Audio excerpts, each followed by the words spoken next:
Всем огромный привет! Меня зовут Алена, и сегодня мы с вами продолжаем новогоднюю тему. Хотя на улице еще осень, все говорят слишком рано, но для меня это время, когда можно подготовиться, так как мы совершенно не знаем, чем мы будем заняты в декабре.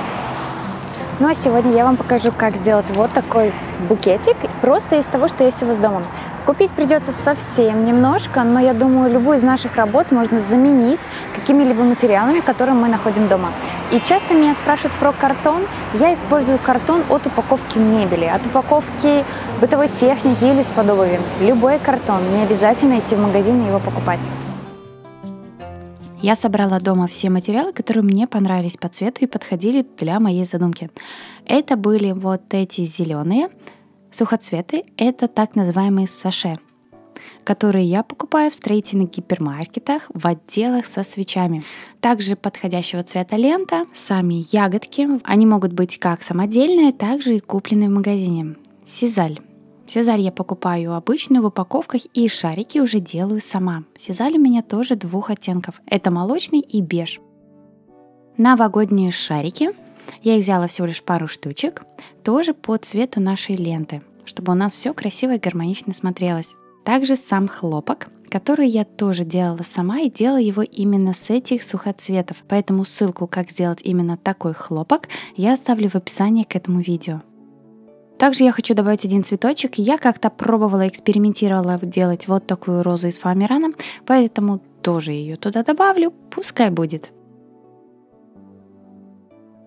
Ну и остались шишки, желуди и всякие природные материалы. Вот эти маленькие шишки — это малюсенькие шишки вот таких больших. Это желтая сосна. И они очень колючие, но они так красиво смотрятся в работе, что невозможно их туда не добавить. Также у меня есть большие желуди. Я решила добавить больше таких больших элементов и задекорировать сверху более мелкими. Ну и чем больше разновидность шишек в вашей работе, тем интереснее она смотрится. У меня шишки горной сосны, канадской ели, также шишки лиственницы. А теперь переходим к самой основе. Я сделала вот такой грибочек. Я очень сильно увлеклась и покрасила свой грибочек полностью. За основу я использовала вот такой кусок трубы. Я думаю, если вы делали ремонты или вы связаны где-то со строительными магазинами, эта труба бумажная, и на нее наматывают линолеум. Разрезаю ее на нужные мне отрезки и делаю. Очень удобно, она тяжелая, букет не будет переворачиваться. Она у меня высотой 10 сантиметров и диаметр где-то 13-14 сантиметров. Если же у вас нету ничего подобного, можете использовать любой горшочек, любую баночку или же сделать такую заготовку из картона. Сверху я буду переклеивать пенопласт. Это у меня был тоже самодельный шар из пенопласта, который я разрезала на две части. Приклеиваем. Также не забываем сделать дно. Дно я буду делать из самого обычного картона. Я все склеила и покрасила. Покрасить вы можете как гуашью, так же любой другой краской. Я увлеклась, все красить не нужно, нужно покрасить нам только сверху шляпку, чтобы ничего не просвечивало между нашими природными материалами. Ну а ножку я буду декорировать светлой бежевой бумагой, поэтому ее красить не обязательно. Теперь нам остается обклеить всю нашу шляпку нашего грибочка и обклеивать ее ровненько, красиво, для того, чтобы в итоге у вас получилась красивая форма. Я буду начинать все декорировать с самых больших элементов. Также смотрите, чтобы все ваши материалы были приблизительно на одной высоте. Я тут умудрилась перепутать пластик со стеклом, поэтому будьте уверены, что ваши игрушки пластиковые, иначе будет как у меня. Я почему-то была на 100% уверена, что это пластик. Оказалось, что игрушка стеклянная. Поэтому ножку своих игрушек я срезать не буду, буду вклеивать под наклоном, чтобы ее спрятать, ее не было видно. И все начинаю приклеивать. Все свои материалы я буду приклеивать на термоклей. И такое маленькое замечание для того, чтобы ваши природные материалы не отклеивались от вашей основы. Все природные материалы должны быть идеально высушены. Иначе, если у вас будут хоть чуть-чуть влажные, после высыхания они отклеятся. Ну и тем более горячий клей не очень хорошо клеит, как на очень гладкие поверхности, так же и немножко влажные природные материалы. Как я уже говорила, я начинаю приклеивать все свои материалы постепенно, по кругу, смотрю, где что хочется добавить, делаю так, чтобы одинаковые элементы не стояли рядышком, стараюсь их расположить в разных местах, и таким образом мы заклеиваем всю нашу основу.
После того, как я задекорировала именно всеми большими элементами, добавила маленьких шишек, каких-то еще элементов, я поверх приклеиваю ягодки. Не отрезаю я ягодки полностью с веточки, оставляю ножку, на которую и наношу клей.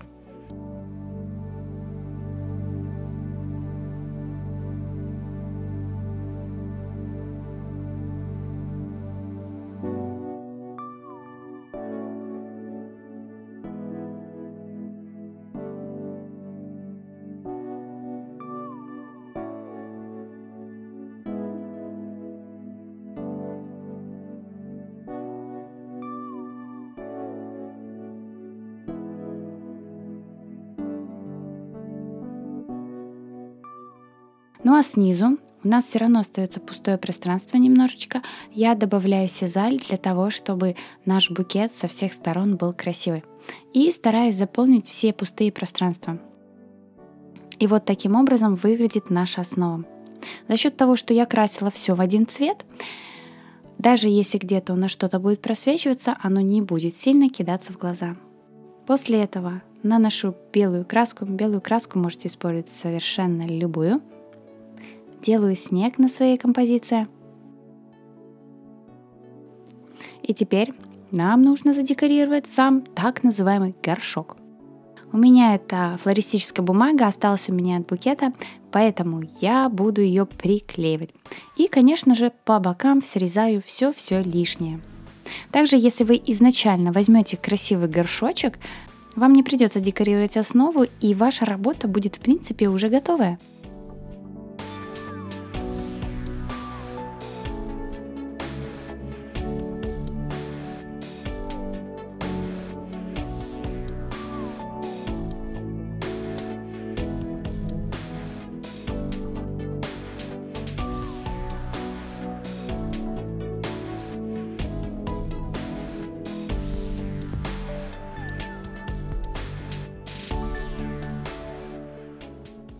Но и мне очень хотелось сделать этот букет в мешковине. Мешковину вы можете использовать любую, я же использую так называемую половую тряпку.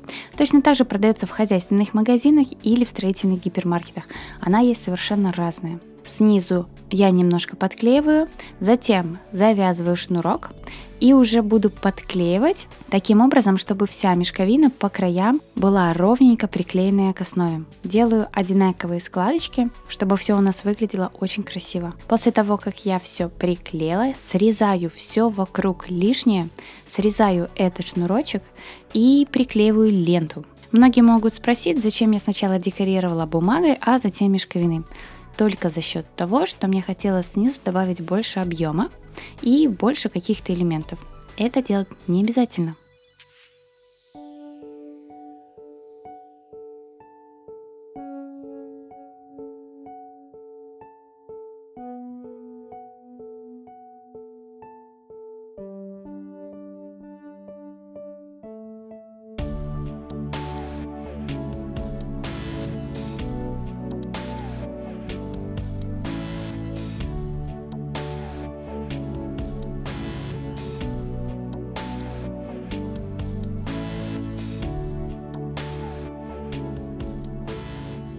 Приклеиваю бантик, и моя композиция готова.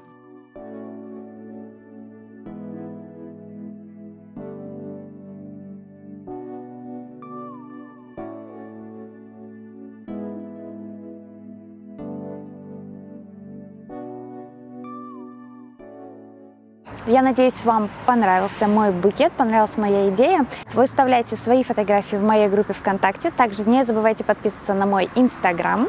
Также, если вы не подписаны на мой канал, подписывайтесь, ставьте лайк и не забывайте нажимать на колокольчик, чтобы не пропускать мои новые видео. Пока-пока!